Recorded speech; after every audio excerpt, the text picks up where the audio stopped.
এই দেখো বন্ধুরা, আজকে শুনি সকালবেলা থেকেই টেডি নিয়ে খেলা করছে। আর সকালবেলা থেকে টেডি নিয়ে খেলা কেন জানো? সকালবেলায় টেডিটা কে নামিয়ে দিল? আসলে কি বলো তো, আমার রুমটা আজকে ঝাড়া হচ্ছে, পুজোর দ্বিতীয় ধাপ, মানে দ্বিতীয় ধাপ নয়, একটা করে প্রত্যেকটা রুমই তো ঝাড়াঝাড়ি করতে হবে বলো। তো আজকে আমার রুমটা পরিষ্কার পরিচ্ছন্ন হচ্ছে, তো সেই জন্য এটা নামানো হয়েছে। তো এটা নেওয়ার জন্য খুব বদমাইশি করছিল, তো সেই জন্য ওটাকে নামিয়ে দেওয়া, মানে নামিয়ে তো নামানোই ছিল, খুলে দিলাম প্যাকেট থেকে। তো সেটা নিয়েও খেলা করছে। তো তোমাদেরকেই দেখাবো চলো যে কোথায় কি ঝাড়াঝাড়ি হচ্ছে।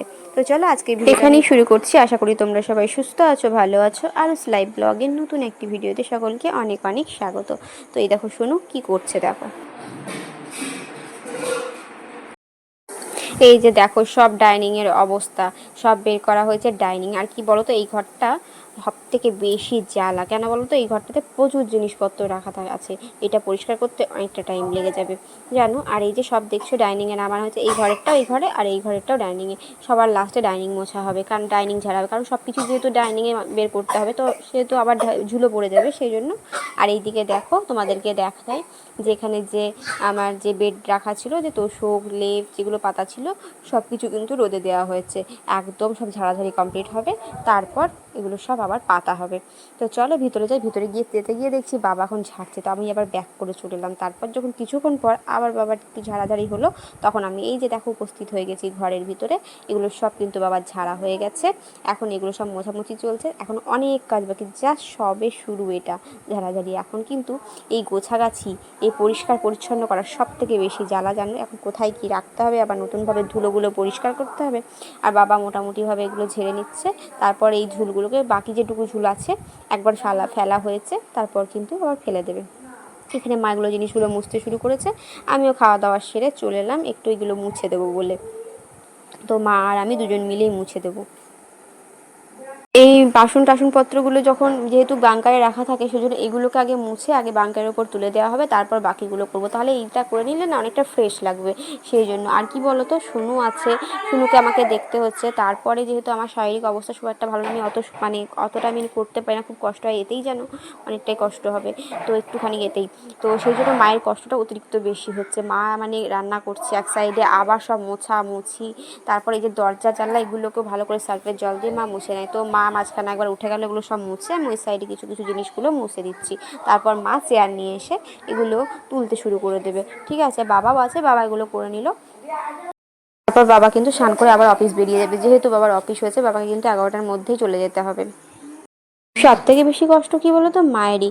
বাবা তো একটু একটুগুলো ঝেড়ে চলে যাবে, কিন্তু মাকে সব জিনিসপত্রগুলো বাইরে বের করতে হয়, তারপর আবার সব কিছু গোছানো, আবার পরিষ্কার পরিচ্ছন্নভাবে আবার রাখা, ঝাড় দেওয়া, মোছা, পরিষ্কার করা। তারপর বাবার যদি কখনো কিছু জল টলের প্রয়োজন হয়, সেটাও কিন্তু মাকে দিতে হয়, এ টু জেড মাকে করতে হয়। তো মায়ের কষ্টটা বেশি। বাবা তো একটু ঝেড়েই তারপর বেরিয়ে যায়, মানে অফিস বেরিয়ে যায় যদি ছুটির দিন না হয় তাহলে। আর আমিও এদিকে শোকেসটা মুছে নিচ্ছি ভালোভাবে, যেহেতু এখানে সব কিছু এনে রাখতে হবে, বই টই যেগুলো রাখি ধরো, তো এই জায়গাটা ক্লিন করে নিলে তাহলে রাখতে আমার সুবিধা হবে। তো চলো এই করতে করতেই না হঠাৎ এমন একটা কাণ্ড হলো, আমাকে শুনুকে নিয়ে ছুটতে হলো হাসপাতালে। তো মানে পরে তোমাদেরকে আমি জানাবো যে কাণ্ডটা কি। ওকে এমার্জেন্সি নিয়ে আসতে হলো, যাই কোনো প্রবলেম ছিল না, যেহেতু সে তবুও একবার চেক করে নিলাম, যে মানে সঙ্গে সঙ্গে চলে এলাম হাসপাতাল। আর এখানে চলে এলাম। তারপর কালকে ব্যাংকে এসেছিলাম না, যেহেতু লিঙ্ক ছিল না সেজন্য কালকে কাজটা হয়নি। তারপর শুনু আর ভাই ছিল কালকে বাড়ি এসেছিলো, তাই ভাইকে নিয়ে এসেছিলাম। তো ভাই আর শুনু চলে গেল স্কুটি নিয়ে বাড়ি, আর আমি আর কাকিমা হাঁটতে হাঁটতে গেলাম। তো চলো একটু দোকান ঢুকেছিলাম, কাকিমা কিছু একটা কিনলো সেই জন্য। তো এই পর্যন্ত যারা আমার সঙ্গে রয়েছে তারা প্লিজ একটি লাইক করে দিও। আর আমার ভিডিওর কোনো অংশ যদি তোমাদের ভালো লেগে থাকে তাহলে প্লিজ একটি লাইক করে দিও, শেয়ার করে দিও। আর যারা এখনও পর্যন্ত সাবস্ক্রাইব করেন তারা প্লিজ কিন্তু সাবস্ক্রাইব করে দিও। আর এদিকে দেখো এখনও পর্যন্ত এই যে সব গোছানো হয়ে গেছে, বিছানাপত্রগুলো এখনও গোছাতে বাকি রয়েছে, তাহলে কিন্তু কমপ্লিট হয়ে যাবে। আর বিছানাটা মা জাস্ট তুলে এনে রেখেছে রোদ্দুর থেকে, ঠিক আছে। আর এখন কি বলো তো, এইসবের মধ্যেই কটা বাজতে জানো, প্রায় 4টে বাজতে যাচ্ছে। তোমাদেরকে আমি দেখাচ্ছি, এই যে দেখো 4টে বাজতে যাচ্ছে। তো আমি চলে এসেছি এখন স্নান টান করে কমপ্লিট হয়ে। এখন এই দেখো পুরো লুকটা রুমে এই যে সব ফ্রেশ করে নিয়েছি। মশারিটা এখন ওই জায়গাটায় যাবে, তাছাড়া কিন্তু আর কোনো কাজ নেই সেরকম, সবই ফ্রেশ হয়ে গেছে জানো। আর এই যে তোমাদেরকে আমি দেখাই, এখানে রয়েছে এই জিনিসগুলো সব রেখে দিয়েছি পরিষ্কার করে।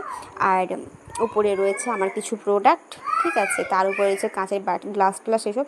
আর কি বলো তো, সব কিছু পরিষ্কারের পর, সব কিছু ঝাড়াঝুড়োর পর না একটা একবারে পুরো ডিপ ক্লিনের পর পুরো ঘরটাই না একদম নতুন রকম লাগে, পুরো ফ্রেশ লাগে, তাই না বলো? একদম নতুন নতুন। তোমাদের কি লাগছে? আমার তো লাগছে, কিন্তু তোমরা কি ভিডিওতে কিছু বুঝতে পারছো? আর এখানে রয়েছে শুনুর কিছু সফট টয়েস, ঠিক আছে? আর আমার ঘরটা তোমাদের কেমন লাগছে? একদম নতুনভাবে গোছানোর পরে একই রকমভাবেই রেখেছি, কিন্তু যেহেতু সব ফ্রেশ আছে, ধুলোবালি কিছু নেই সেই হিসাবে, সেই জন্য। আর ওই জায়গাটা টেডিটা এখনও রাখা হয়নি, আমার টেডিটা, ঠিক আছে? আর কি বলো তো, তোমাদেরকে দেখায় যে কোন গদিটা, এই দেখো, এই যে মানে বিছানার এই গদিটা এখানে রাখা আছে, যেহেতু মা ওয়ারটা কেচেছে না, সেই জন্য কালকে শুকাবে, তারপর এখানে ভালোভাবে মেলে রাখবো। আর এই যেখানে হাঁড়ি, যত বাসনপত্র সবগুলোই পরিষ্কার পরিচ্ছন্নভাবে রাখা হয়েছে। প্রচণ্ড ক্লান্ত হয়ে গেছি জানো, তাই স্নান করে এলাম, পুরো মাথার চুল টুল সব ভিজে। চলো, আপাতত কিন্তু আমাদের পুজোর দুটো রুম হলো, একটা আমার রুম, ওই মাদের রুম, আর বারান্দা এখনও অনেক বাকি আছে, কিন্তু অতটা এখন আমি আর সেরকমভাবে কোনো কিছুর মধ্যে নেই। এই দুটোতে জাস্ট মুছে নিয়েছি, যেহেতু একটু বাইরে গেছিলাম, তোমরা দেখেইছো ব্যাপারটা কি হয়েছিল। আর এটা ভীষণ জানো, যখন হসপিটাল গেলাম যাওয়ার আগে মানে কিছু প্রবলেম হয়নি, কোনো কিছু খেয়েছে, তো একবার চেক করে নেওয়াই ভালো না, যদি মানে কিছু হয় বা কিছু, সেই জন্য তাড়াতাড়ি করেই চলে গেলাম। এলাম আবার ওখানে ব্যাংকে গেলাম, যেহেতু আগের দিন কাজটা হয়নি। আর কি বলতো, ব্যাংকে কী করতে গেছিলাম, তোমাদেরকে একটা ভিডিও বানিয়েছিলাম, দেখেছো যে আমার, তো সেখানে বলেছিলাম কিছু, তো সেখানে তোমরা জানো যে আমার একটা টেম্পোরারি এটিএম ছিল, তো সেটাকেই আপাতত একটা পার্মানেন্ট করতে হবে, তো সেই জন্যই একটা এটিএমের অ্যাপ্লাই করতে গেছিলাম। তো সেখানকার কাজ কমপ্লিট হয়ে গেছে, বাড়ি এলাম, তোমরা দেখলে দেরি হয়েছে। মা এদিকে অনেকটাই সেরে রেখেছিলো, কিন্তু আমাকে ঠিকঠাক, যেহেতু এটা আমার রুম সেই হিসাবে, তো এইটা যেহেতু মানে সেই সব মানে ওগুলো না মা ঠিকঠাকভাবে, মা গুছিয়ে নেবে, কিন্তু আমার মন মতো হবে না, সেই জন্য সেগুলোকে আমি গুছিয়ে নিয়েছি। আর গোছানো বলতে সেরকমভাবে ভারী কাজ তো আমি কিছু করিনি, জাস্ট মুছি আর একটু গোছানো, এটাই। তো চলো, স্নান করে নিয়েছি, আর প্রচণ্ড ভয় পেয়ে গেছি আমি যাওয়ার আগে, যদি কোনো কিছু প্রবলেম হয় শুরু, যেহেতু ওষুধটা খেয়ে ফেলেছে, তো কী বলো তো, ওষুধটা না কোনো ডেট বলতে কি মানে সেরকম পাওয়ার ছিল না, আর সেরকমভাবে ওর ভিতরে যায়ও নি, মানে কী বলো তো, কিছুদিন আগে বেশ কয়েকটা ওষুধ বাইরে ফেলে দিয়েছিলো, তার মধ্যে হয়তো কোথাও পড়েছিল, সেটা মেঝেতে, তো ঝাড়াতে বেরিয়ে এসেছে, আমি ফলো করিনি, মুখে দিয়ে দিয়েছি, আর সঙ্গে সঙ্গে মা দেখেই বের করে ফেলেছে, তবুও ধরো কিছুটা গিলে ফেলেছিল, সেই হিসাবে গলে গেছে, যেহেতু নরম হয়ে গেছে, কবে থেকে পড়েছিল হয়তো, এই জন্য তাড়াতাড়ি করে আগে গেলাম ডক্টরের কাছে, যে দেখেই আসি। কারণ ও কিন্তু খাওয়ার পরে দেখলাম আমরা এখানে বাড়িতে কিছুক্ষণ মানে ওই 15 মিনিট মতো কোনো প্রবলেম কিছু নেই, তবুও চেক করে নিলাম, যাই হোক কোনো প্রবলেম নেই, ঠিক আছে, কোনো অসুবিধা নেই, ডাক্তার বলে কোনো প্রবলেম হবে না। বাচ্চাদের এই সমস্যা সবসময় লক্ষ্য রাখতে হয় কখন কী করে, তো যাই হোক, চলো। সো ফ্রেন্ডস, আজকের ভিডিওটা আমি এখানেই শেষ করছি।